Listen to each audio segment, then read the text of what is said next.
Neverland is brought to you by mypodcastreviews.com. Check our affiliate link right there in the show notes or on our website to go and join an account. If you happen to have a podcast and you want to see your reviews you get from around the world, from every different possible place that someone could be listening and reviewing your podcast, you need to create an account. It's very inexpensive, very affordable. mypodcastreviews.com. They'll even help you create a link where people can review your podcast very easily that you can put right into your show notes. Once again, mypodcastreviews.com. The following production is part of the We Be Geeks podcast collective. All this has happened before. Hey kids, Townsend Coleman here, the voice of Michelangelo from the original Teenage Mutant Ninja Turtles. Tom Kane this is, the voice of Yoda on Star Wars. Hey yo, it's Wopat, and a big yeehaw to you all. I used to be Luke too. Hi, my name is Oli Shoshan. I play Jedi Master Shakti. Hi, Butch Patrick here, Eddie Munster. Hi, this is Jim. Hi, this is Bill Farmer. You're listening to the Neverland podcast. Welcome to Neverland, to Disney and beyond. And it will all happen again. And now your head lost boy, the Spider-Pan. Walk on the eyes at East Pan. Jeremy. Hooray for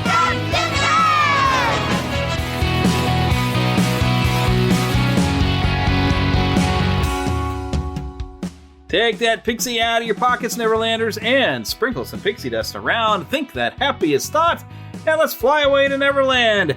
And I tell you what, it's doing these every 2 weeks. It's been very weird. I think I've gotten used to it, though. I don't know if, I would like to go back to weekly format, but doing it every 2 weeks, it's taken a lot of pressure off of things, because I've been very busy lately, and I'll have to tell you some of the fun things going on, but we're not alone, because we don't fly to Neverland alone. Always fly with a buddy. Hi there, we got Pastor Phil. Hello there. Well, of course, we call you Lost Boy around here. I was calling you Pastor Phil. Well, that's what you're used to. That's what I'm used to.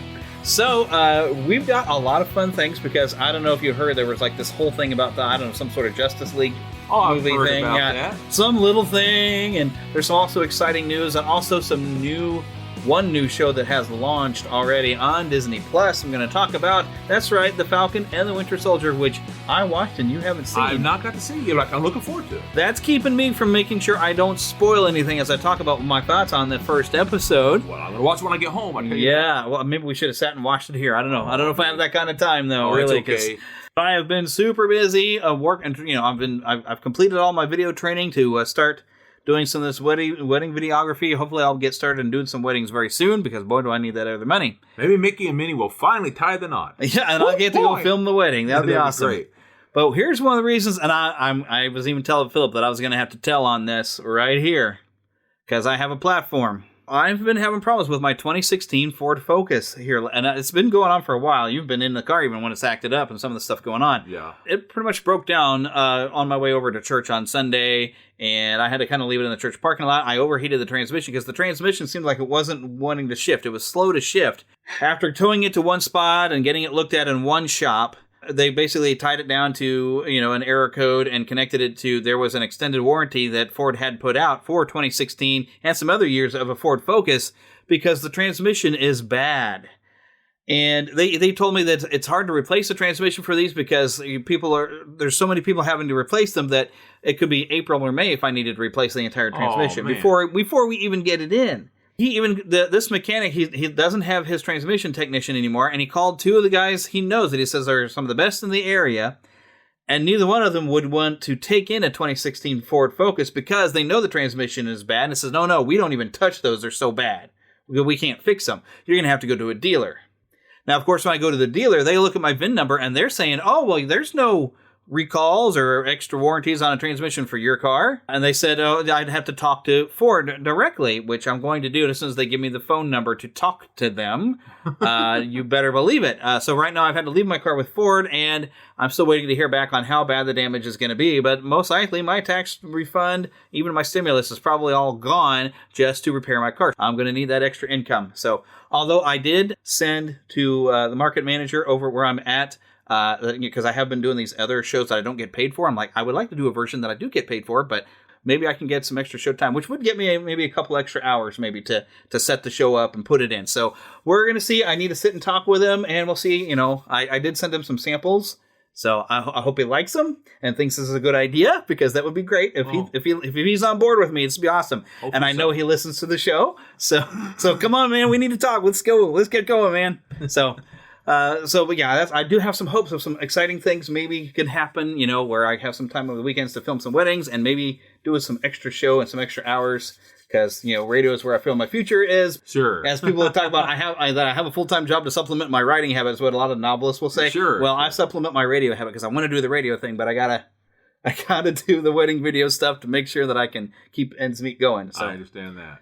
So we got to get it rolling. Anything fun happening to you this week? You got a PS5. I got a PS5. Yeah, that was almost just out of my mind. We didn't know that we could do such a thing, and I was able to go to vintage stock at the last second and get one, and I've been having a good time with that. I haven't got to play as much as I'd like, but I have got to play it, and it's been a lot of fun. I spent some time going to a Call of Duty last night. Oh yeah, we had some fun with that one. Yeah, I was in Vietnam last night. And that was fun. And really? Did Forrest Gump have to pull you out of anything? Well, no. It was the 1960s. It's a very interesting game because it's Cold War, and I spent some time in 1967, and you go back into the 80s a little bit, and it's like you're doing a lot of memory. But the scene that I've played so far, because I'm in the story part right now, you get to this part where they have Ronald Reagan, and it's amazing because whoever they got to do the voice was spot on. Maybe it was Rich Little. Oh man, that would be great. Because Rich Little was spot on. Well, back in the graphics are so amazing for the PS5. I had a young man the other day over who's a nephew of mine, and he has the Cold War for the PS4, which is good too, by the way. But he said that the graphics are even better for PS5, of course. But he said that it blew him away just to see the game. He said that he didn't think it could look any better or sound any better. But what shocked me when I was first playing it is that the sound was coming also, not just from the game system itself, I mean to say from the TV, but also from your controller. Which the PS4 can do as well. Yeah. You get certain sounds. But not especially if you're holding something in hand. But it's a little spooky sometimes, because I was there late at night sometimes. Suddenly I'd hear, "We're coming to get you." And I'm like, "Whoa, what?" And then all of a sudden, the controller also has different vibrations. Like, oh yes, the dual sense is amazing. It is. Like, the trigger is a little harder to hit depending on what gun you have. So, like, the trigger, if you have certain guns, I didn't really notice that. Wow. Yeah, if you have some guns, the trigger you hit is very easy, and the other times it's a little harder because it's, a lot more. Trying to feel like the different guns. Yeah. Although what I thought was amazing was, because I was playing with this. Your nephew was killing me, man. Yeah. Little dude's awesome. He's got good aim, but like when you pull the trigger, you could feel the trigger vibrate. Oh yeah. Like the individual, because we're used to, like, on a PlayStation, you have like a one big, like the original ones that had a smaller vibration in one and a bigger vibration in the other, and it would do stuff. But now it's like they've got so many different things to cause vibration that, like, every little bit of that thing feels differently, and it's so immersive. Yeah. I mean, but like pull it, because I could feel every bullet leave that controller. And it's like, there's so many different types of vibration, types of sounds, types of it was. I don't know. It just shocked me. And it's so cool. I'm not going to say it's the only cool thing about the PS5, but that controller by itself is pretty amazing. I knew there was something up when we booted up and we fired up the second controller, and it had to do a software update for the controller. Yeah, the controller itself had software. I was like, what are you saying to me? This is amazing. So, oh golly. But when we started, especially, I was testing out the little robot guy where they have a whole little thing to play with and little obstacles. Yeah, I can't remember the name, like Android something. But he's got like Mario style platforming he can do. But every little tap of his steps, I felt like perfect little feet on the, oh my gosh, it's amazing what this technology is. I mean, we grew up on an Atari. I mean, what's the world? And I used to think that, talking about every time they would go up a little further, Nintendo, to Sega, to Nintendo, whatever, Super Nintendo, I used to think there was no way it's going to get better. How could they get better than this? And my imagination, and I got a big imagination. Yeah. I never thought it could get better, but boy, it is. It just keeps getting better. I'm still waiting for my holodeck. I want a Star Trek holodeck. Me too. Heck yes. I mean, when I used to see that on Star Trek The Next Generation, I used to think there's just no way. But man, I'm telling you, I can see it. Maybe we probably do it with a VR thing on our heads, because who's to say? It could very well happen in our lifetime, maybe not. But and it's even VR tech has now gotten so much to where I've heard of people actually getting kind of a motion sickness because their eyes are sending signals to their brain that they're moving around. but their body's not going, and so it's the same thing with like when you fall asleep in a car or whatever, I guess. Yeah. Or you're reading something, equilibrium or whatever is sending you, we're in motion, but your eyes aren't saying that there's motion. I don't know if I personally can do it because of all the seizures and things that I'd be careful. Yeah. But there are options apparently with the VR that you could either be, use a controller to move around, or you could actually have your character just hop to things to try if you're worried about getting a motion sickness type of thing, that you could just hop from place to place. So, but once we get to, when you consider there's also, I think it's called AR or advanced reality or something like that. But where you actually have, and they established some of this over in Disney, but you have where the room is built up, and you have where they'll have walls and things, but then they'll put this goggle and headset and a pack on you, and they've had a Star Wars thing set up at this place. That, yeah. But you're literally walking around, but you're walking in this environment, and everywhere you look is where you look. Your gun is your gun. It's a complete environment. It's augmented reality. That's the word I was looking for. Yeah. But they've gotten augmented reality where it's like this complete thing, and you can play a story and you completely play as your character. That's, we're the holodeck is coming. I remember back in 1994, I want to say, we went to this place. It was out there, not too far from here in Independence or something like that. Maybe it was Kansas. Anyhow, went to a place where they had a reality type thing. It was computer reality. Anyhow, we went out there, my cousins and I, and you had to pay money to get into this little thing where you put a deal on your head, a visor on your head, and that was way above and beyond, doing at the time. You're like, oh wow, this is so above reality. I can't believe we could do this. But you look like basically these blocks, these computer blocks, and you didn't look real whatsoever. Man, now you can go far beyond that on your phone, let alone. Yeah, it's, my goodness. Virtual reality is what I was looking for. Yeah. Heck, I remember, Worlds of Fun, a local theme park, had what was supposed to be a virtual reality, and I thought it was going to be, wow, this should be amazing. And I felt like I was basically playing Doom with a visor on. Yeah, it didn't matter which direction I looked. I just had a controller to go over, and it was just kind of neat. It was all right in front of my eyes. And I was like, well, is this it? The world has changed. Virtual reality is much more a virtual reality now. I feel like we're living in Tron. We are. Oh, golly. Woo! That's a little scary of a thought, though, because, David Warner. The master computer is coming. End of line. So, speaking of which, I finally picked up a Sark figure. I was going to tell you that earlier because you're talking about this Macho Man Masters of the Universe type figure where the package was open. I didn't realize until I'd gotten it out of the store that the Sark figure, the plastic of the box has actually been pushed in a little bit. So it's I've got it displayed in the box with Tron and Flynn, but it's not here. It's downstairs. Oh, he has one. He's looking around my studio like, no, I've got it downstairs where the other figures are. I don't have room to put any more figures over here, man. We'll always find room. I ain't got room, and now I ain't gonna have money, man. Especially. I forgot to mention coming up later on the show, Lost Boy Eric went to. It was kind of an accidental thing. He didn't intend to be there, but he was kind of laid over in Philadelphia, or not Philadelphia, but Pennsylvania. Pennsylvania is the state. But he got the chance to go to the Hershey plant, and he has sent us some audio that I will share with you here later on in the show, probably before we get into our movie review, because we do have a movie review, also a television review, as mentioned. But while we're in the what I call the host chatter, alrighty, I have not been able to confirm this, but I wanted to bring it up. I was seeing this pop up on Facebook, but no one. It was coming from sites where it wasn't really, like an official word. But I'm just imagining the possibilities. So it's saying, and it was listed as being April 2nd because they didn't want anybody to think April 1st. Oh, fool! Ha! Yeah. So I don't know if this is really happening, but we're talking the Genndy Tartakovsky Clone Wars. Droids, Ewoks. Even those two Ewok television movies are supposed to maybe be coming to Disney Plus. I would love that. Now, I don't usually like to report on rumors, but it's just so exciting because I didn't really like the droid cartoon, but I love that Ewoks cartoon. Me too. I love that. I actually was almost the opposite. Ewoks. Don't get wrong. I like the Ewok, but I used to watch the droid partially because I had some of the toys of it. Yeah. I still have one or two. Or maybe, who knows now. I think what threw me is I'd only seen the first movie at that point, and I was like, where's Luke? Where's everybody else? Who is this people that C-3PO and R2-D2 are going around with? What's going on here?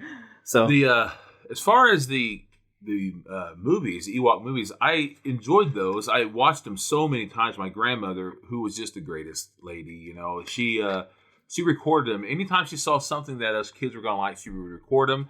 And anytime we'd come over, she'd put them on and play them again and again. and the Ewoks was one of them. And so we watched that first one a million times. Caravan of Courage and Ewok Adventure. Ewok Adventures was the second one I actually liked better because it had this actor who I adored, Wilford Brimley. Yeah. And I didn't know much about him at the and time. Diabetes. Yeah, I didn't know much about him at the time. But he's such a good actor that everything he was in, he would capture. I mean, everything.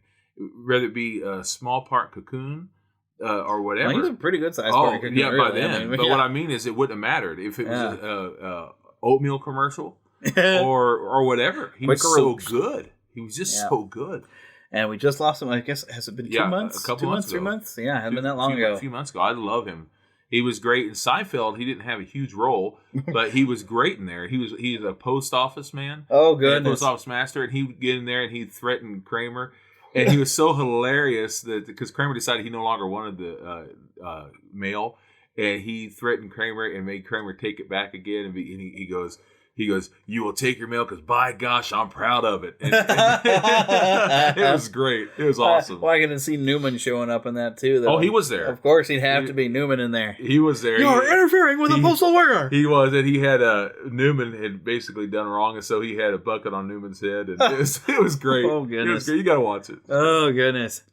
So yeah, I'm not saying that this is happening, but I'm saying if it does, I'm going to be excited. Oh, I was, because that was also at the time of the droid cereal. Remember the Star Wars cereal? Yes, C-3POs. C-3POs. Yeah, C-3POs. I never got to eat those. Oh, did you not? Never did. It was pretty great. You could get a mask of Luke Skywalker on the back. Oh yeah, cereal box masks. Yeah, oh yes, I loved them. I thought they were great for Halloween. They even had, I think, even with the some of the re-releases they've done with Frankenberry and Count Chocula, I think they've put little masks on the back of there so you can wear for Halloween. Fun stuff, Oh my goodness. Okay, all right, so the next thing I have on the list of, all right, so of course we like to ask the question, what have you been playing? Of course, I guess we've heard about, you've been playing Call of Duty. I have continued playing Breath of the Wild, which I think Eric would be proud of me that I've come back to it, and I've now, I think, let's see, last show, I don't think I'd beaten any of the Guardians. I've now beaten 3 Guardians. I'm on my way up to Death Mountain to do the 4th one, and then I'm going to probably stockpile a lot more health that way before I go after Ganon. I am prepared.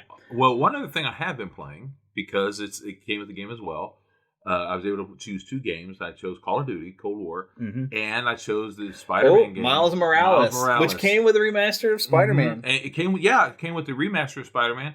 They did change the face of Peter Parker, but I got used to it. It took me a little while. I got used to it. I guess because you didn't play through the entire PS4 game, it wouldn't be that hard. I pretty much did with my nephews. I allowed them to do it. I was with them. But I got used to it. It grew on me.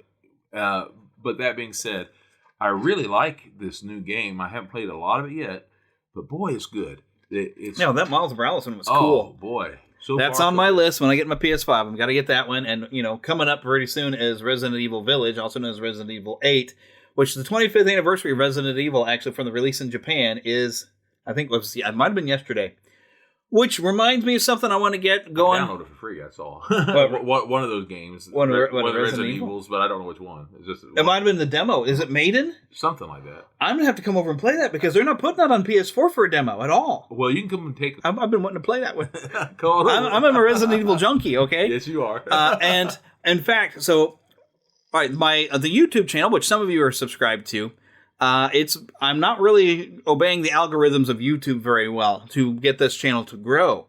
And I have too much of a mixture of game footage. Of course, the podcast, there's a video version of that goes up. That's pretty much you're going to look at one image and hear the audio. And then some other bits of video that I put on there. I need to separate that. I'm going to create a Neverland gaming channel as a branded channel, and I'm going to try to move all my game content over there and make new videos. And one thing I definitely want to do is I want to do a retrospective on the first time I played the very first Resident Evil game and some fun stories that come from that. So I need to get some footage of the first game, which I do have, and I think I can, with an emulator, I think I can play my disc on the computer here and capture some footage. So look for that. Come and check it out. I'll let you know when it is up and running. But yeah, I'm expanding the YouTube channel because I'm going to have one section that focuses on the gaming. So maybe I can get an algorithm and we can have some fun with some more people. Now, the Neverland Gaming channel, normally I don't do because heck, we're going to talk about Justice League, and I don't usually talk about R-rated movies on this show because that's that type of show this is. And normally with the Neverland channel, I didn't want to play any mature rated games. But you know what? On Neverland Gaming, I'm going to play those mature rated games because I have a lot of them. So I will be playing through on some of those. So just to let you know, that is coming. I heard this on the radio with our syndicated show we have at the station. They were talking about this, so I went and looked it up, and here it is, Psychology Today. Why you may want to stand like a superhero. Stand like a hero, and you might act like a hero, but there's a catch. Now, this was actually written up. Someone has a PhD and wrote this, because there was a study that kind of stand in a kind of an open posture. Your limbs are kind of spread out of the way to take up more space, so your legs are apart. Kind of put your hands on your hip. Stick that chest out like Superman. All right, so here's some researchers, Dana Carney, Amy Cuddy, and Andy Yap. They wanted to know if this was actually good for you, if it's a high power or low power positions. And basically, this helps release some testosterone or other hormones, relieve stress with cortisol, it boosts your confidence. And basically, they're saying if you could stand like this for just a couple minutes every day, stand like a superhero. I did one of my segments today when I was doing news today. I actually stood there in a superhero, and I stood up with the microphone, and I'm going to give my news in a superhero pose because I know my news it'll go for 2 minutes in the 6 o'clock hour, and I did, and it did make me feel pretty good. It does something about standing that way and just getting that Superman thing. You feel confident. And so, but it was amazing. But yeah, this is an article, and it's on Psychology Today. You can read this. This was published back in 2017. Actually, this was July 14th of 2011, this one. But I have seen some articles of 2017. But y'all look this up. This is awesome. I'll tell you this. When I was able to exercise before the whole seizure thing took over, and I intend to do it again, whether I have seizures or not, but while running, I would stick my chest out, and my arms would go to the side. And when I would be running, I'd feel like Superman. I'd be listening to that music, the John Williams music I'm talking about. And I'd run, and I swear I felt so good, not just because I felt good about what I was doing, even though I'll be honest, I hated the running. I hated the jogging. Yeah. I hated it. But it felt you don't so see good. Joggers smiling when they jog, do you? It made me feel good inside. Yes. And that music, oh man, there's nothing like it. Yeah, emotional health is also important. Yes, it made me feel so good. And to this day, if I need a pick-me-up, I'll turn on some John Williams music, and I'll tell you what, man, nothing like it. There's just nothing like it. There you go. And that's the thing. Next time I get some work, I want to have some better music, and I need to make a workout mix, and I get some Rocky music. That's another one. There you go. Man, I tell you, you're going to fly now when you're running, and you're going to feel it. You're going to fly. You know I did. I ran up those Philadelphia stairs. You did. You did. Heck, yeah. So I thought that was interesting things that go on this week, but we have some Disney park news to dive into.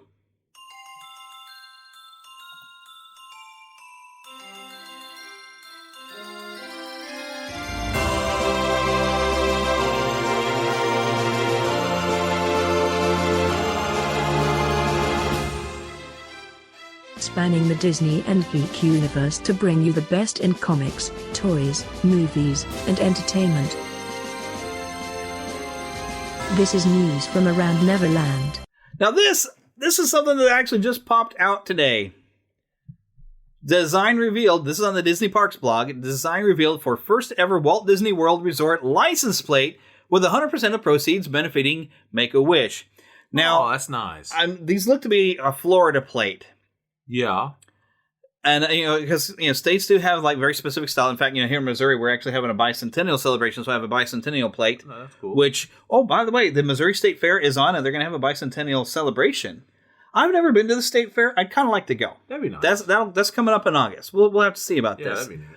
But, so they've got the design up here. This begins October 1st of 2021, and Florida car owners can get this. And this is, I guess, it's really neat. It's a dark blue. It has this really kind of cool art design of the Orlando castle with a 50 in it for the 50-year anniversary. Right? Yeah, the Cinderella castle. Yeah. I guess that's a better way to say it, isn't it? Yes, the Cinderella castle. So Let's see. The interested drivers can purchase a pre-sale voucher now for $25 plus applicable state administration fees exclusively through their local county tax collector's office, license plate agencies, DMVs, across the state of Florida, or online through the Orange County tax collector's office.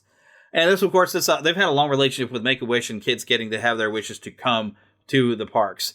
So this is a great opportunity. It's celebrating 50 years of the park and of Make-A-Wish kids coming to the park. So this is really, really cool. I just wish it was in more places than just Florida, because I totally would get one. It's hard to believe it's been 50 years, because I remember when it was a big deal that was 20 years, and let alone then 25. And it seems like yesterday. It really seems like yesterday. Which reminds me, speaking of 20 years, and we're talking about the anniversary, I do still have my 20 Magical Years book, and I do have a portion we were going to read through later, but I'll do it after we get through some of this news. But yes, I'm prepared to read some more out of that book. So I kind of wonder, though, because, here's the website right there. I wonder if they will allow outsiders to order the plate.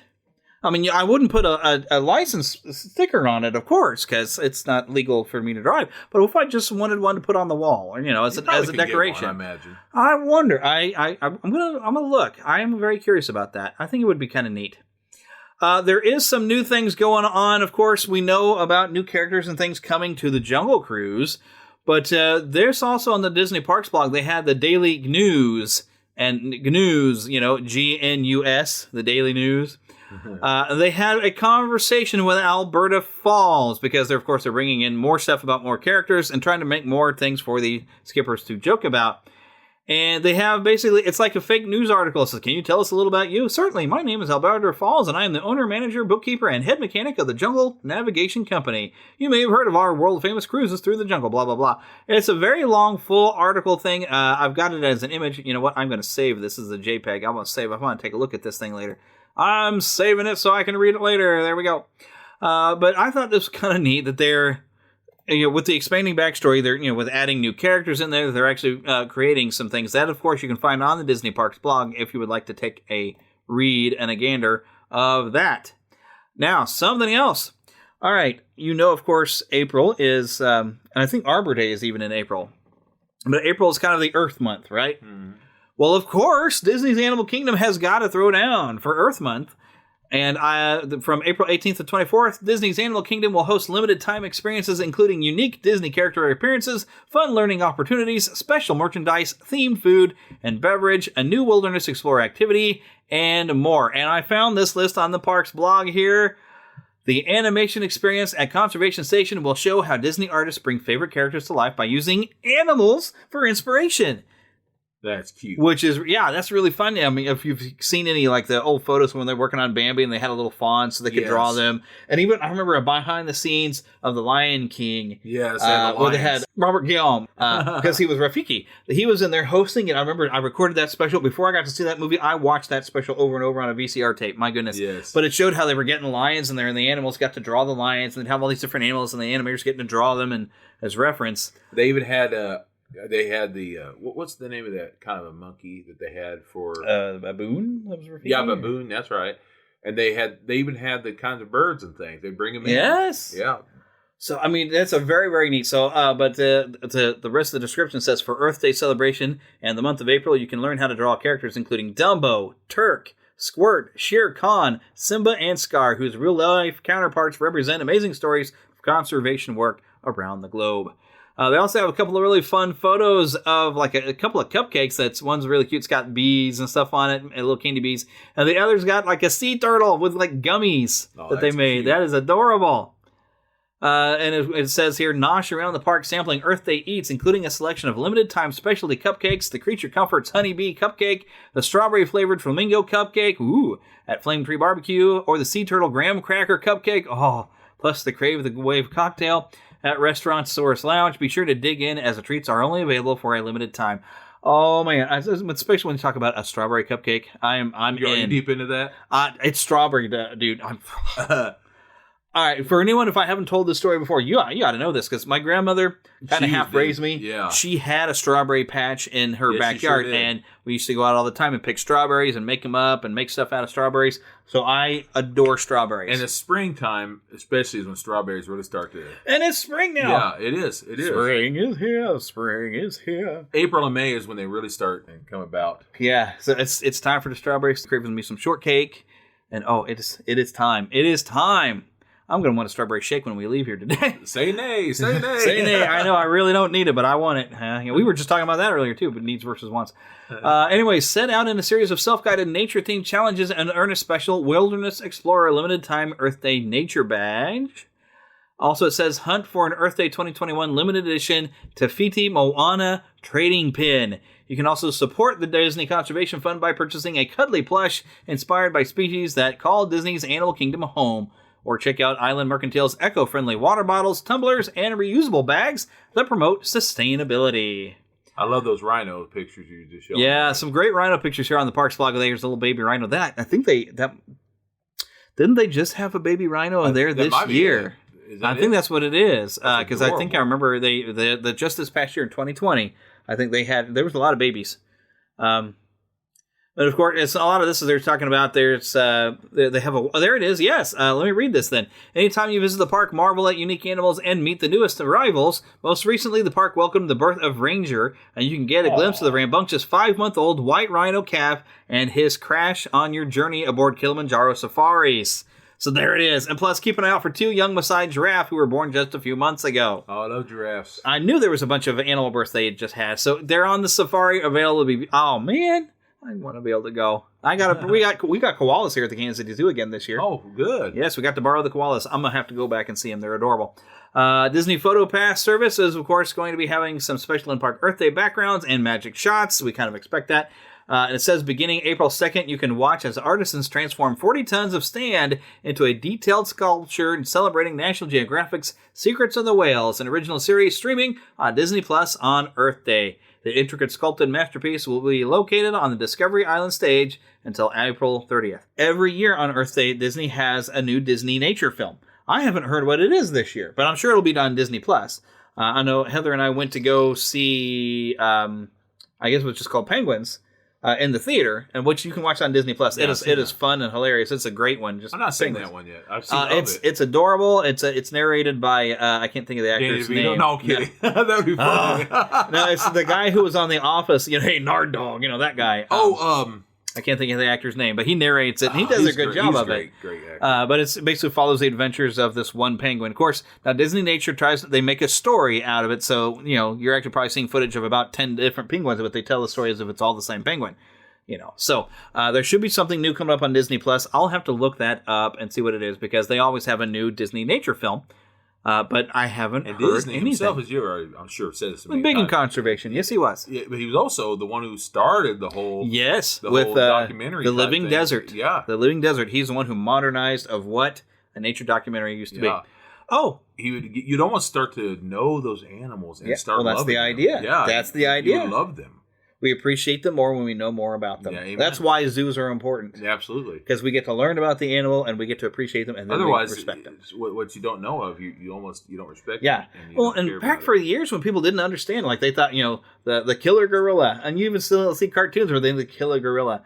And there's even an Edgar Allan Poe mystery where it's a gorilla is actually what was the murderer. Even some of the Disney cartoon stuff. Yeah, because people didn't understand the animals. And they were afraid of them. I know it's supposed to be funny. Yeah. But still, because the name, the killer gorilla is what I call it. Yeah, there's so many. Like if you, I tried to read Swiss Family Robinson, but there was so much stuff they didn't understand about the animals that they had in there that was just it made it so ridiculous. I'm like, we didn't. The movie's people didn't great. get a chance. I haven't really watched the movie. Oh, the movie's great. You gotta watch that. I've seen a little bit of it, and it's like, wow, the cheese is strong with this one, but that's still, that was the days. But, but the movie is great. Yeah, but comparing that to 20,000 Leagues Under the Sea, which is phenomenal. You got to watch Swiss Family Robinson, though. I will. At some point, I really should. I know Heather watched it. And at those days, they also made. I know you don't like the ending, but I'm telling you, Old Yeller. I'm not watching it. I'm not watching it. No, because even the ending no. is good. If I hated dogs, I'd probably be able to watch it, but I don't hate dogs. I love dogs too. Yeah, but I'm like, no, I can't. I'm not. Not spoiler alert. They end with the dog. It ends with a good little dog. So related to and it also ends the dog. No, it ends with a good dog, and it's Old Yeller's dog. So okay, I'm telling you, but I know it's good. I don't go to movies to cry, for crying out loud. Okay, for crying out loud. For crying out loud, I don't go to movies to cry. You like, I'm telling you. But talking about things that are not going to make you cry unless you cry for joy. April 30th. Disneyland, Disney Park, Disney California Adventure Park reopening. April 30th. Yay. And hopefully some of you got a chance to do the Touch of Magic. I believe Window to the Magic, if you listen to that podcast, Paul Berry was able to go to the Touch of Disney event. So there is some audio. I think he's released it this week. I haven't gotten to check it out. But I think he went there and checked it out. Phillip, what you just heard him squealing about they had a photo of the Millennium Falcon out there. Anytime I see Millennium Falcon, I about go nuts. So, yes, it is open. I don't really need to read the whole thing on the article. The important thing on this, April 30th, Disneyland will be back open. Yeah, the world is finally coming back to some sort of normal. And part of the normal is that I can't afford to go. But one of these days, I will make my return. Mark my words. A dream is a... wish your heart makes when you're fast asleep. Speaking of dreaming of things, okay, so Walt Disney World, the dream came to life, and this is from the 20 magical years. I want to read for you a little section.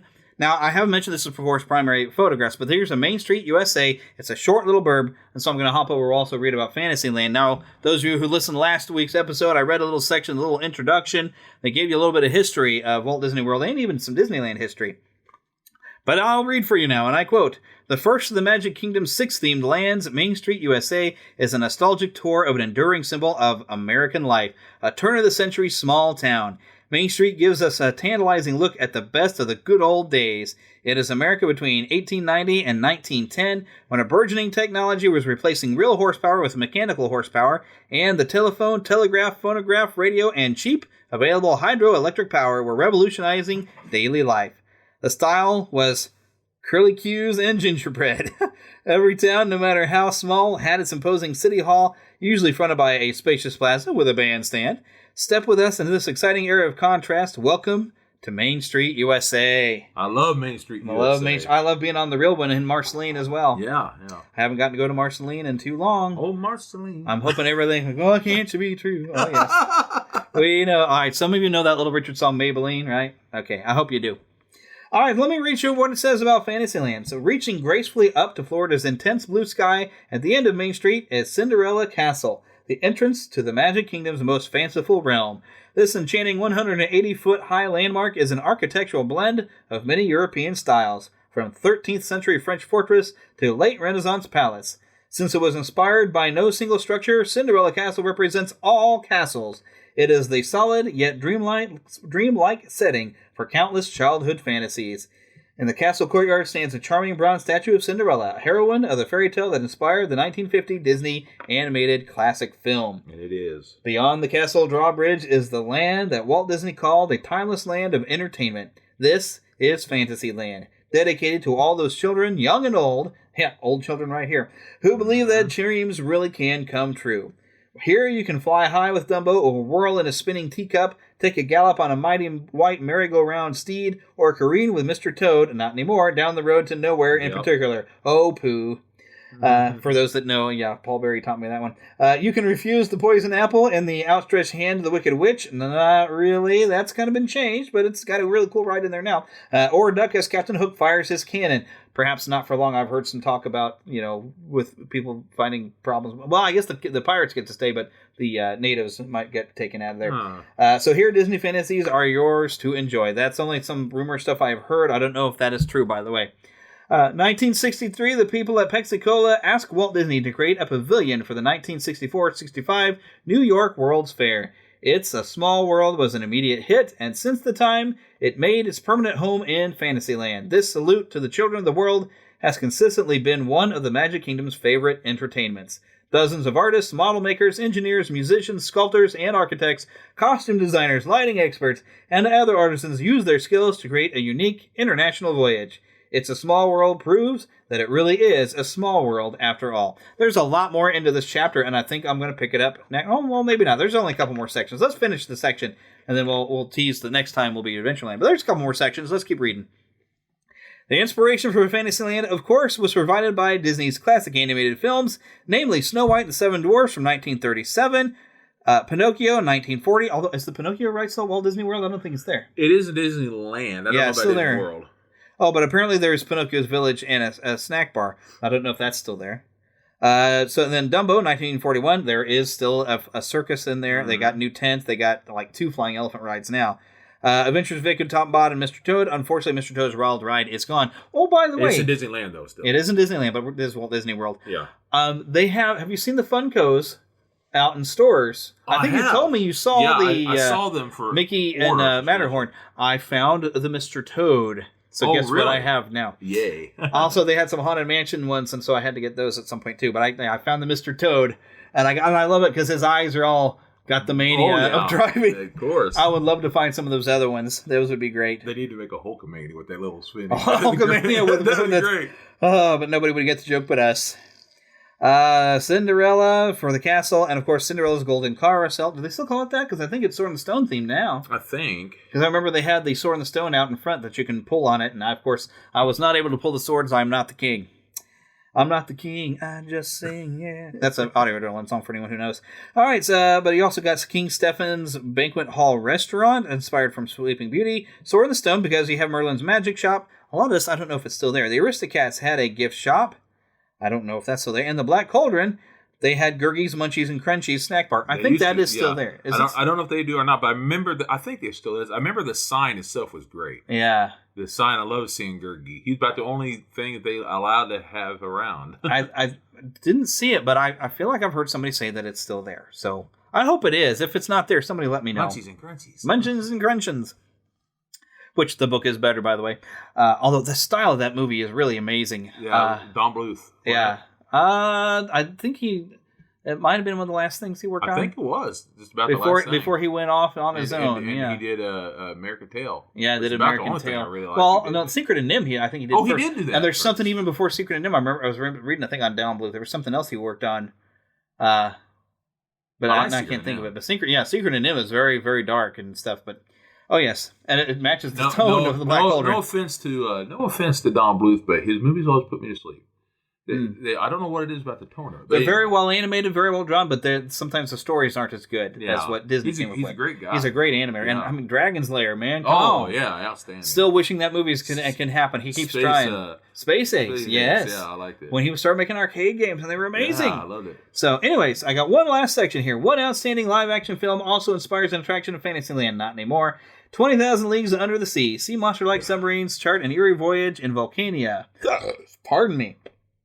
I'm going to have to edit later. Captain Nemo's South Seas hideaway. Slipping silently into a peaceful tropical lagoon, the submarines take us on a coral reefs and sunless caverns, even beneath the Arctic ice. This breathtaking underwater world is actually made of steel, fiberglass, stucco, epoxy paint, and gold leaf. They transform a 11.5 million gallon tank into a watery wonderland of icebergs, rock formations, seagrass, kelp, giant clams, seahorses, and corals of every shape and hue. And now that's been replaced by the Nemo attraction at Disneyland. Yeah, I don't know. Well, Disney World, they put at one point it was a Winnie the Pooh Playland. I'm not sure that is still there, because I think that is where they've built Dumbo Circus. They have an extra tent in there, but they do have over at Epcot, they have the Seas with Nemo in a different style of interaction. It's kind of a dark ride style, but it does have some aquariums to look in, but it's not quite the same as being inside the aquarium. Yeah. I have not gotten to actually ride them. I just know they exist. And that's what happens when you get to become a Disney expert with only one trip under your belt. You know everything, but you haven't gotten to experience.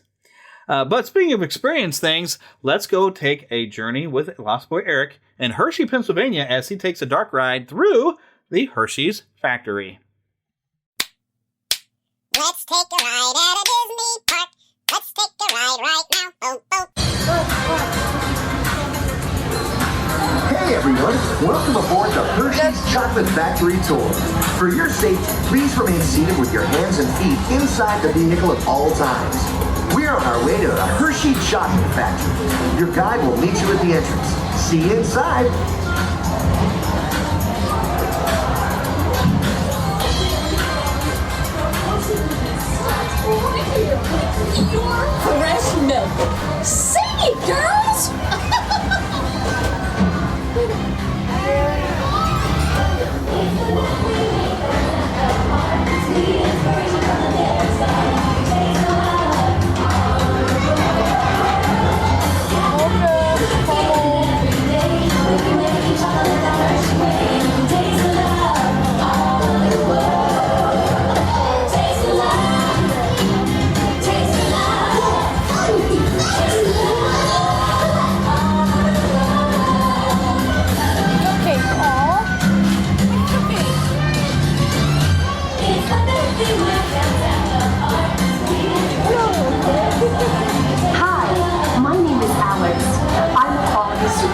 Here at the Hershey Chocolate Factory. I was asked to be your guide today, and I can't wait to show you around. Everyone ready? Let's go.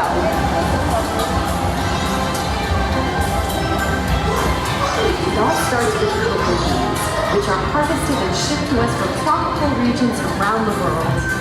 We send the cocoa beans through large cleaning machines that screen and thoroughly remove unwanted parts like pulp and bits of cacao pod. Our cocoa experts carefully select, sort, and combine beans from various countries in precise amounts to achieve that unique and consistent Hershey's flavor.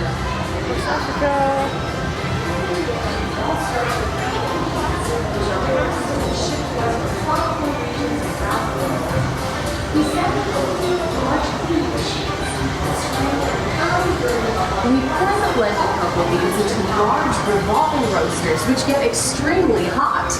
Toasty in here, isn't it? Next, we quickly cool the beans and feed them into our breaking chamber, which cracks open the shells at high speed.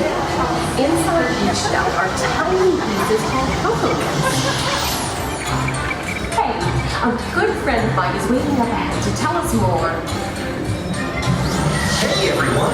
Below me are milling machines which grind cocoa nibs into unsweetened flour. Cocoa nibs have been ground down like this for thousands of years. Milling machines generate lots of heat through intense pressure and friction.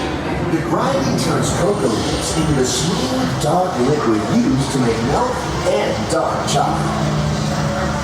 Our pressing machines squeeze the unsweetened chocolate into discs of cocoa powder known as Hershey's cocoa. Pressing also produces cocoa butter. Later on in the process. Which grind cocoa nibs into unsweetened chocolate. Cocoa nibs are ground. Every day, shining tanker trucks pick up milk from local farms and line up outside our factory for delivery. Hershey is one of the only companies in the world that uses fresh milk to make milk chocolate. Fresh milk is part of what gives Hershey's milk chocolate its delicious and distinctive taste. Part of my job is to make sure all of that milk meets our high-quality standards. Once it passes testing, we mix sugar into the milk using large batching tanks. We pasteurize and condense the sweetened milk and then blend in the perfect amount of unsweetened chocolate. This is where the art of chocolate making all comes together. As the mixture cooks, it begins to form delicious little pieces that we call chocolate crumb.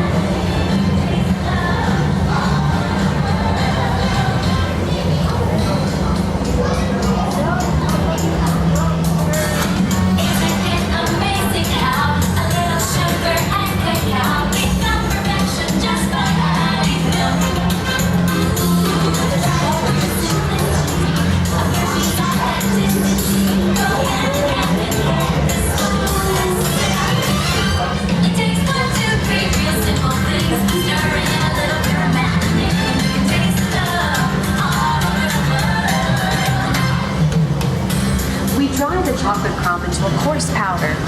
Then we mix in the cocoa butter we pressed out earlier and add a dash of vanilla. This brings out the chocolate's rich taste and creamy texture and of course that wonderful smell.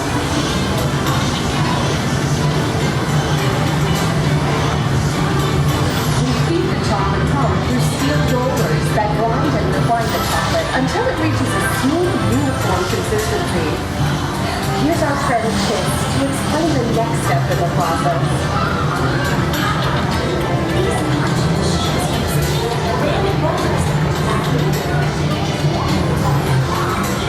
When Kristen's process makes it a peak chocolate, the better be your rich flavor and color. Heavy rollers slow down the refined crumb until it reaches the silky liquid texture of milk chocolate. Bye for now. After conching, we temper the milk chocolate, heating and cooling it to just the right texture and consistency. During tempering, we can mix in other ingredients such as roasted California almonds. Next, we pour the milk chocolate into molds and send them on a bumpy conveyor ride. Then we send the molds through cooling tunnels that solidify the chocolate.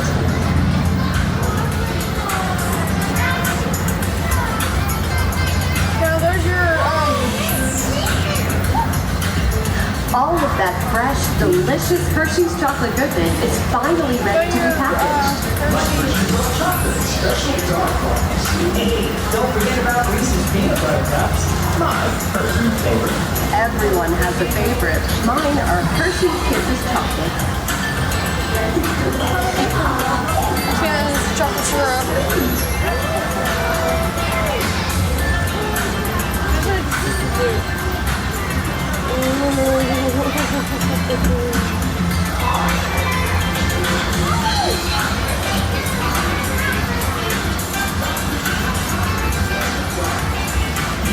Looks like our packages are ready to go, and I better get going too.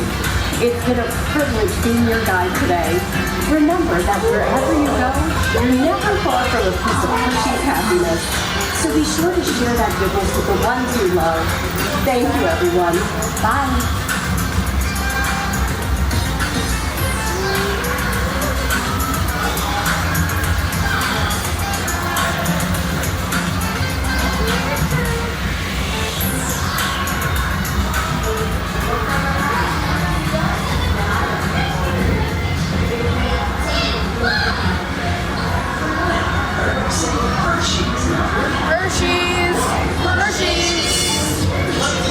Okay, gang, time to go share some goodness.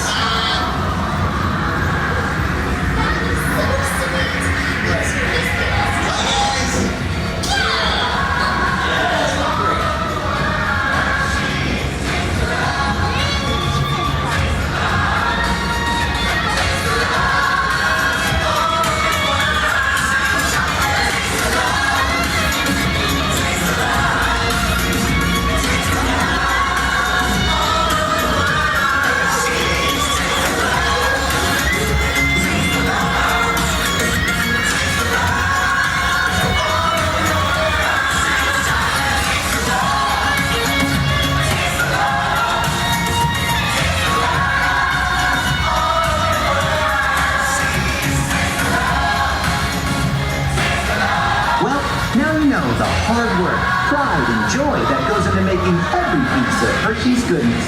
Come visit us again soon. Please remain seated until the door opens and watch your step on the moving platform. And enjoy the rest of your day here at Hershey's Chocolate World. So long, everyone. Thanks for coming. Bye-bye.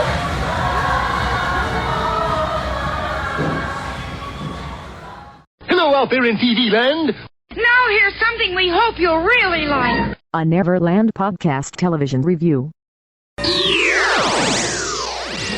So, and you haven't gotten to watch this, so... No, not yet.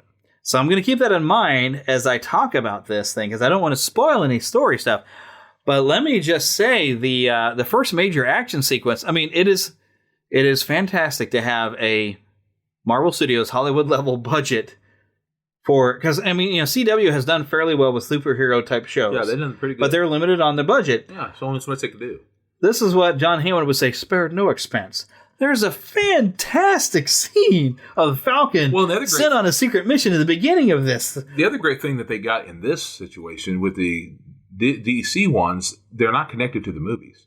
Right. And this is connected. There's good things about not being connected. They can do their own thing. Yeah.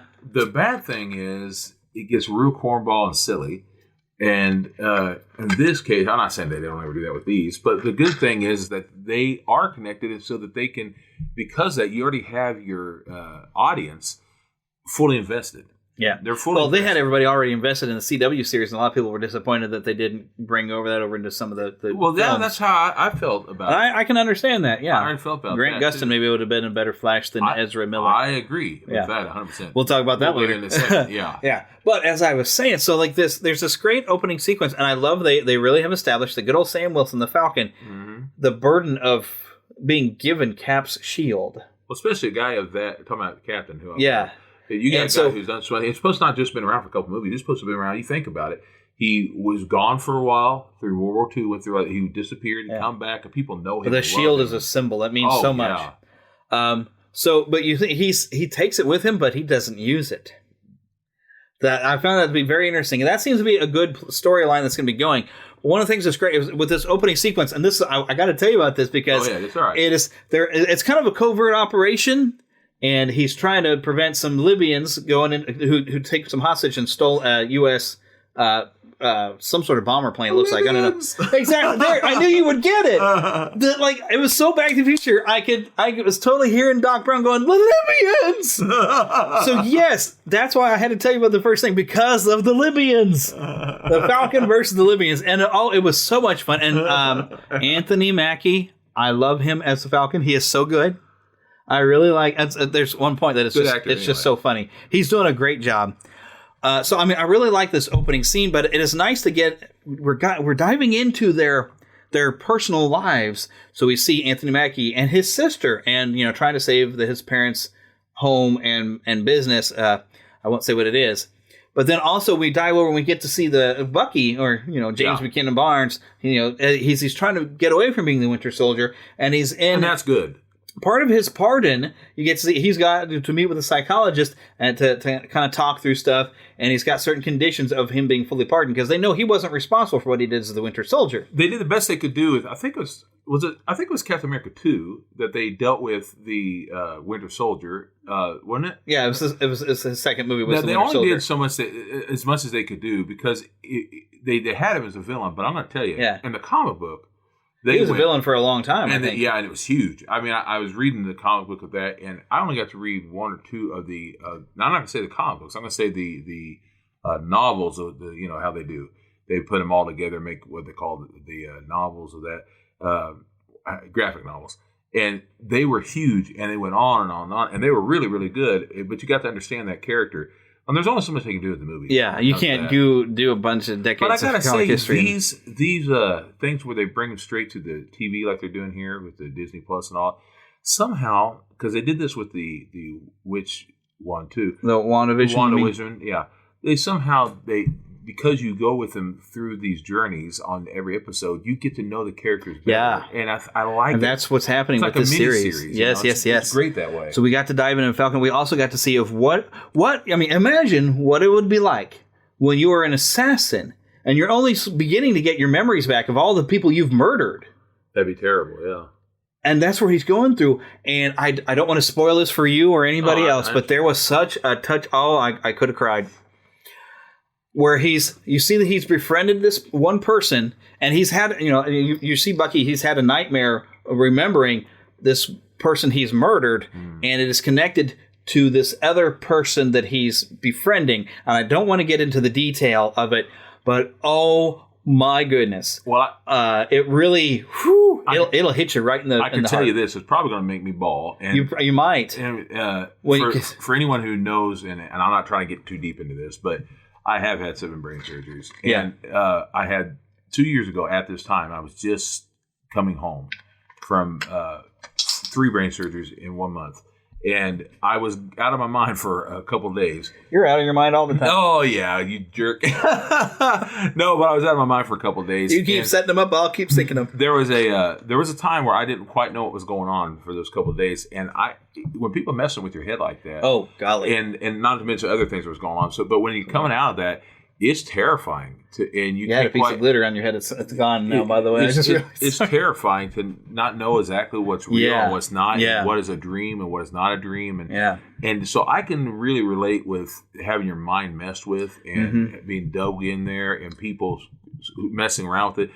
The thought of that is terrifying, that somebody had tried to reprogram you. I've had something and made you into a killer. I've never made a killer, but I've been reprogrammed, so to speak. And so I can understand how terrifying that is. Because while I was in the hospital, I actually thought for a while there that people were messing with me because I had not slept for like 3 days in a row, and your mind messes with you. And I did a stupid thing and watched the Twilight Zone of all things. Oh, no! For my mind to mess with, and I was really gone. And I can imagine how this poor man must have felt if he was a real man. Yeah. I can relate with that.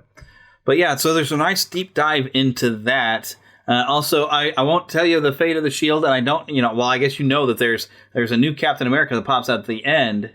Yeah. Because the Falcon, of course, he doesn't want to carry that shield. And there might be a little spoiler, but because you already know about a new Captain America, he actually gives the shield to the Smithsonian exhibit that's dedicated to Steve Rogers, thinking that's where it's going to stay. It'll be on display.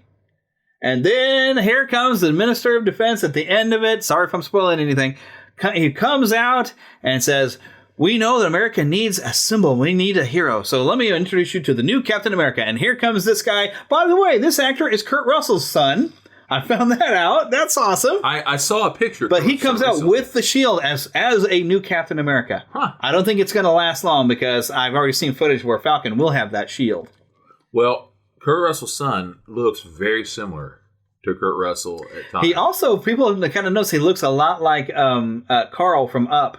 Ah. When you put the mask on him, it does kind of, when he smiles, he's got the square jaw and the big kind of nose squished down. He does look like Carl from Up. But if you, I've seen pictures, I'm talking actual, not in the makeup and all that stuff, but if you, the actual pictures of him with his dad, they had a lot of similarities. Oh, yeah, I've seen that picture, man. Yeah. So his hair's a little blonder. It looks more like his mom's hair. But Kurt had a little more blonder hair when he was younger. And Goldie sure did, too. She had a lot of blonder hair when she was younger. So he's got mama's blonde hair. But, oh, my goodness, that is just very cool. So I'm very excited to see where this goes. I very much enjoyed it. I thought it was both father and son are involved with Marvel. Yes.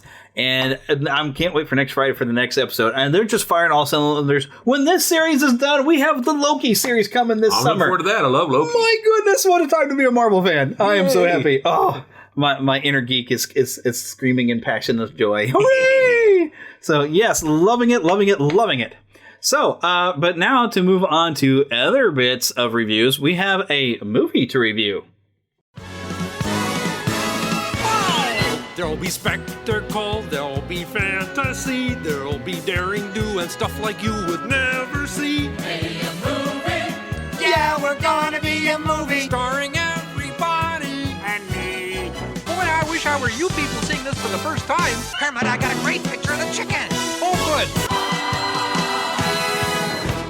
good! Now, okay, I will say, I was a little taken aback by the 4:3 aspect ratio, and I posted to Facebook, and people were like, oh no, I think that's because it was IMAX, but I looked at the IMAX ratio, it's completely different. The only thing I could find, and I should have researched this a bit more, there was an IGN video that said that Zack Snyder actually just kind of likes the 4:3 aspect ratio for some reason. It's his thing, yeah. It's like his thing. So yes, this is in 4:3 aspect ratio, which I thought was weird, but I will say I did like this a little better than the previous film.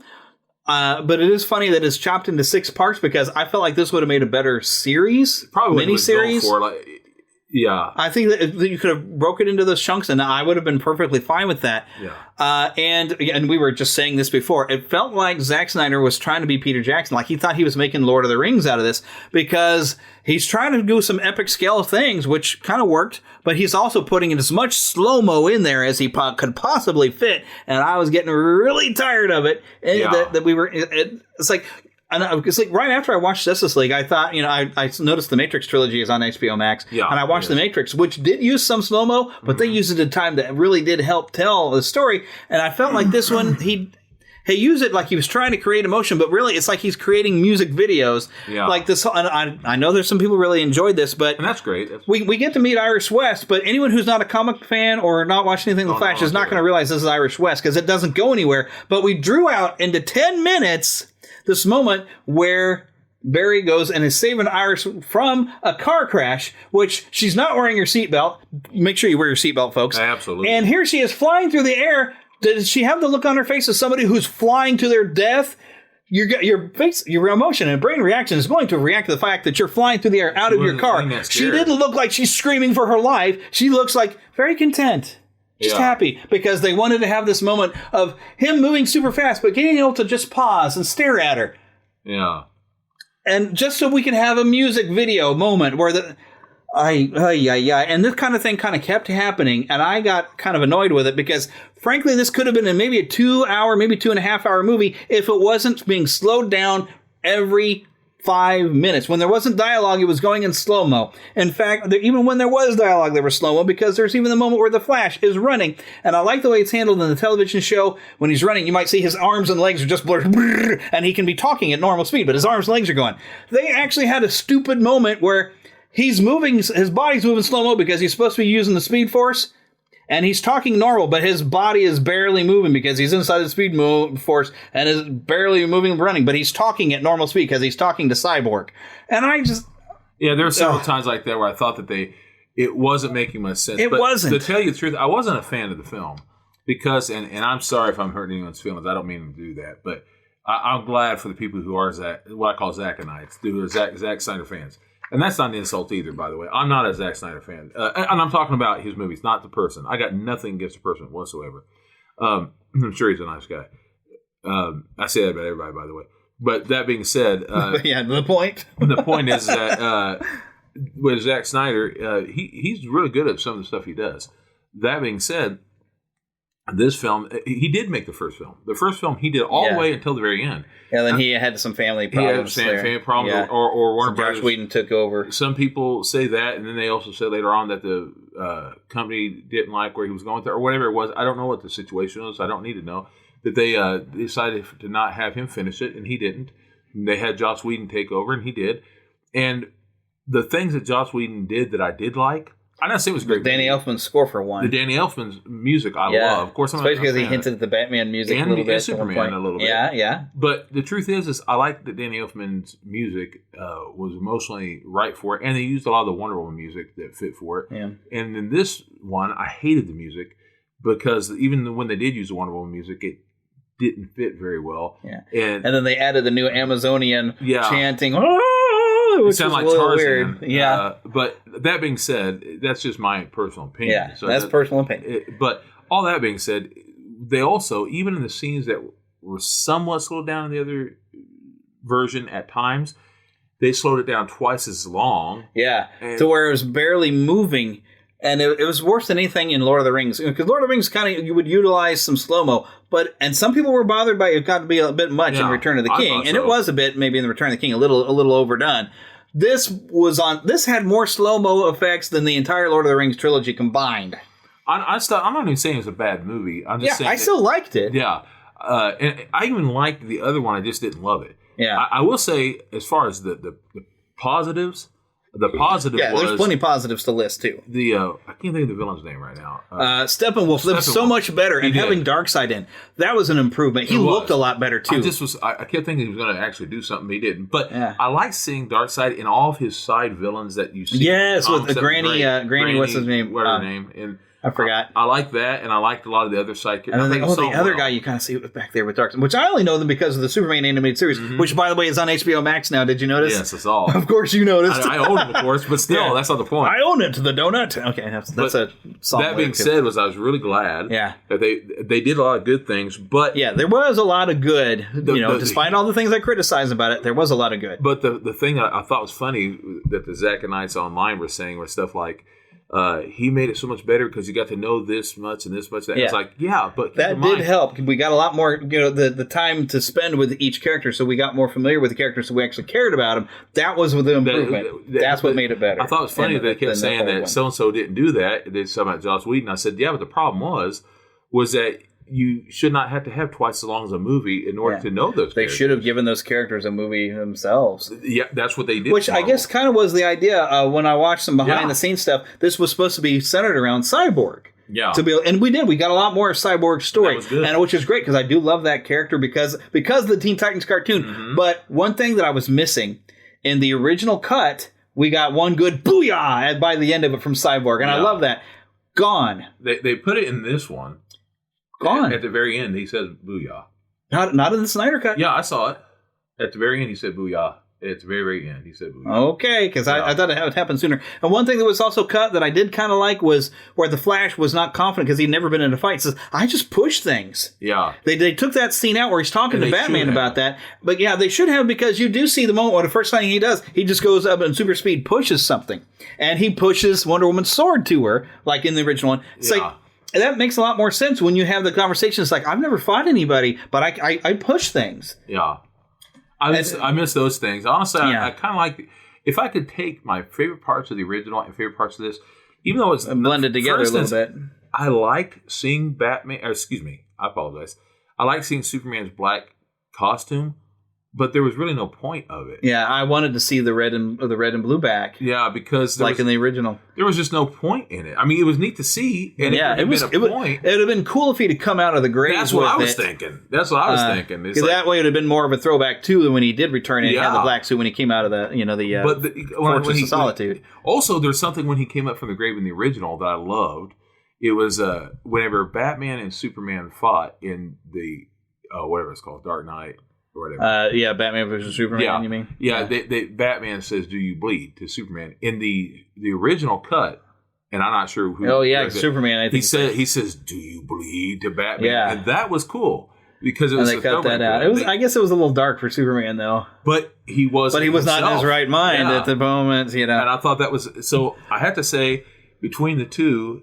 If you take bits and pieces of both and put it together, I'd have perfect. You have it good. There was a lot of great things about this. Yeah, there were a lot of great things. There was a lot of things to like, and I'm glad that they trimmed down a lot of because they made the Flash a little bit too annoying to try to be comic relief. They took out some of the more annoying bits to where he made annoying, but he was much better. But he was with they cut out some of this stuff.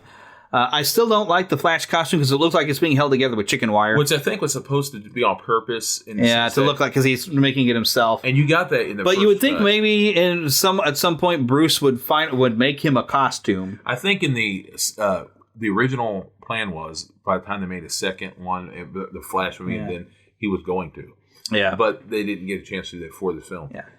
But there was a lot to like, and I liked kind of the extended battle scene with the Amazons fighting with the Steppenwolf and his.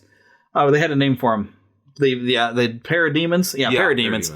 I liked that extended battle because it was done really, really well. Watching them put through and seeing the sacrifices that some of the Amazons were willing to make to seal themselves in, and have the whole temple collapse off like that. There was something to protect in the, first the world. Movie that I liked in the first movie that this because Amazons are awesome. In the first movie, there was a scene where this family could not drive fast enough to get out of the way. Right, and the Flash or whatever then come up and get him out of there. Pushed him. No, Superman did because they cut that up because they wanted Superman fighting Steppenwolf. That was the change. So Superman saved the people in the truck in the original cut, but this time there is no people in the truck because they wanted him to pound the daylights out of Steppenwolf. But Flash was pushing him with all his might and push, and getting him out of there. And that's when Superman but there was something. Yeah, Superman was in that and helped him with it. Yeah. Which is kind of what Superman does. He saves people, but it was kind of neat to see Superman actually have to throw down and fight, though, because you don't get that much in movies. Well, they did that in both of them. I went ahead because I knew I hadn't watched it enough to remember. I would just remember like an IGN video they were kind of pointing out the differences. I went back and watched them. Watched it like the day before the new one came out. I was like, because I want to be able to watch it and say. That's why when different ones were saying. There is nothing except one scene that's in the first one. I'm like, it's like 80%. There was a lot of things added in, but there was some stuff taken away. But it was a lot of things added in. Yeah, it did make it better, and I felt like we got more of the relationship between Cyborg and his father. That was a good thing. Getting to see the bit with his mother, getting to see Speaking of there was a lot of the Cyborg ones I really liked. Yeah. Speaking of which, one of the things I've always loved, and I want to say because I think it's cool. I love that the actor already loved him, but I love the fact that the actor who plays Cyborg's dad is the same actor who created the Terminator. Who creates Skynet and everything, dude. Yes. That's just tremendous. Somebody was thinking up. Oh, and I even love the actor who popped up as Martian Manhunter. I love that actor. Martian Manhunter. I'm so excited to see him. I hated the dream sequence at the end. Yeah, the alternate reality. Because they're trying to build a multiverse. But you know the thing that I find interesting? Well, when I thought about this, okay, so this is a multiverse. We're looking at what if a Superman had put his dominance down. We are also in a DC Extended Universe movie where Superman has killed. Yeah. So the potential of Superman going further is there, because that's like the Injustice games. That's once Superman makes his first kill, because something happens to Lois in the games, and that's why they keep saying Lois is the key. So if something happens to Lois, he will go over the edge because we've already seen him kill. Yeah. So that is an interesting thing. But that whole thing with the gets Joker a little, this is going to sound cruel. I'm not a big fan of that. I'm going to jump back to Martian Manhunter, though, before we get too far away. I'm not a big fan of that actor who plays the Joker. Yeah. And that laugh, that horrible. Yeah, it's still no good. And people were saying, he redeemed himself. No, he didn't. That was a horrible. No. Jared Leto is a good actor, but he was not meant to play the Joker. But speaking of Martian Manhunter, okay. Think of the awkward conversation that Martha Kent and Lois Lane are going to have back on the farm. Yeah. When suddenly Lois is referencing this conversation she had with Martha in an apartment that wasn't Martha because it was the Martian Manhunter. Yeah. Can we not deal with this issue? Was that, I mean, it seemed like Martian Manhunter at that point was thrown and just be like, hi, look, Martian Manhunter, isn't that cool? And I'm like, wait a minute, so that whole conversation, and how does he know all the stuff that Martha Kent would know? Yeah. How does he know that name? I do. I'm sorry. But yeah, so I'm like, there was going to be an awkward conversation that nobody was going to be able to explain. Martha Kent not knowing anything about this conversation at Lois's apartment. Yeah. So that's another problem I had with things. But I just, other than that, I was excited to see Martian Manhunter because I love that character. I love the character. And I love that he popped up at the end. Although I had heard originally there was supposed to be a Green Lantern coming by at the end.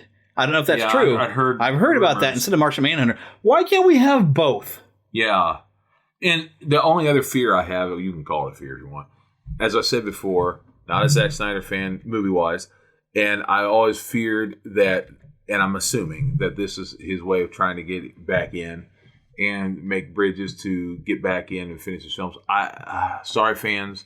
Yeah, it's supposed to, they put a stop on it. I don't want more Zack Snyder films, and it's not because I have anything against him or you, if you're a fan of those.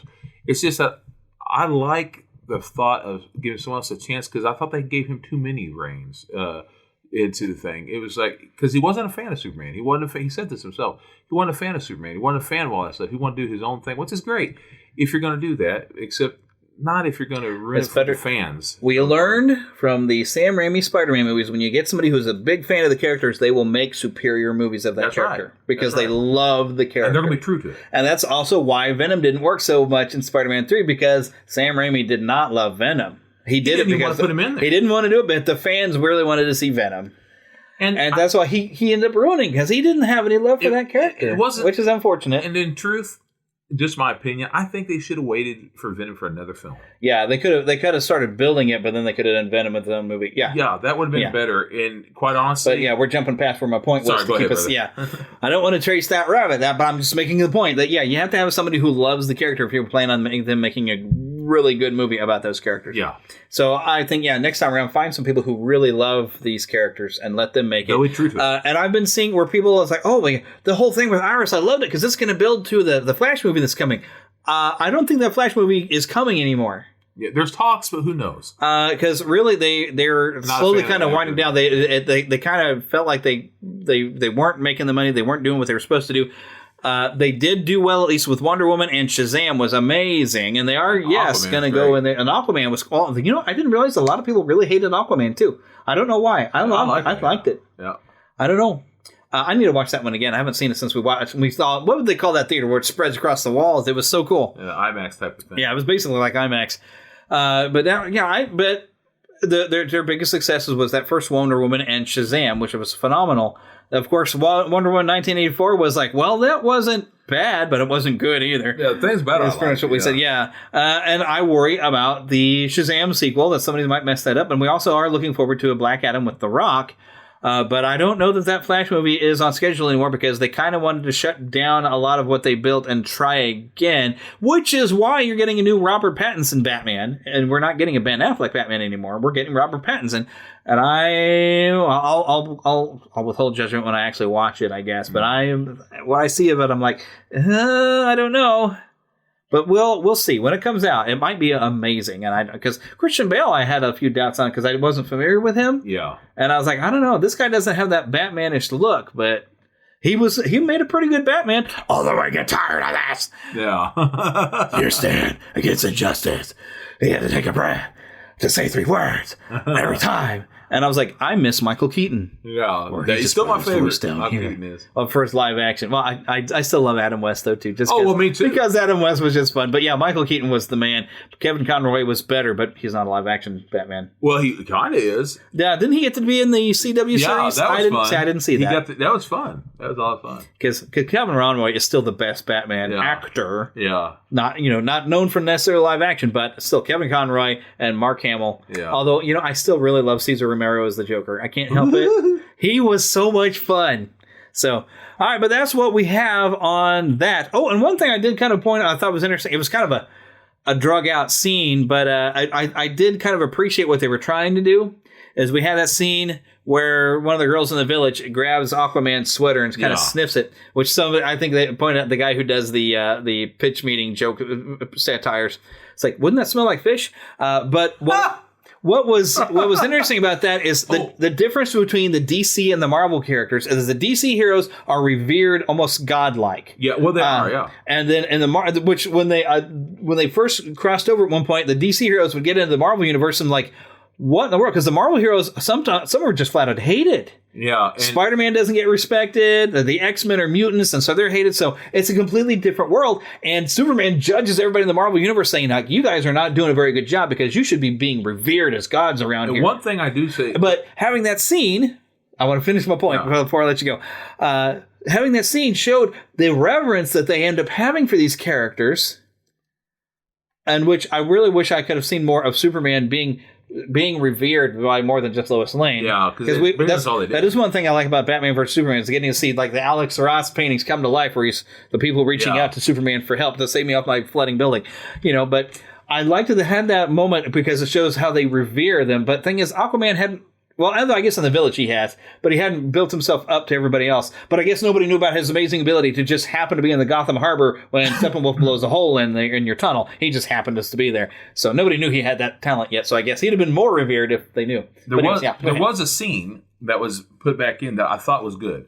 Something I didn't understand in the first movie, where they kept having him talking with what's-her-head, the queen and or princess or whatever she was. Mira, you mean? Mira, yes. Yeah. They had to talk with her, and then they had to talk with Willem Dafoe.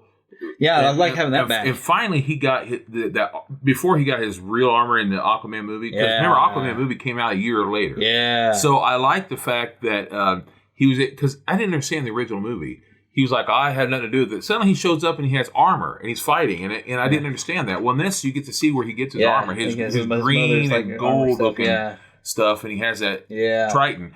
Because you didn't see that in the first one. Trident, not Triton. Triton is a king in but anyway, you get to see that in this where he got it and how he came across it. You didn't see that in the first. That was nice. So that was nice to see. Yeah, I was like, Willem Dafoe, I love you. Yes, I love having Willem Dafoe pop up. That was cool.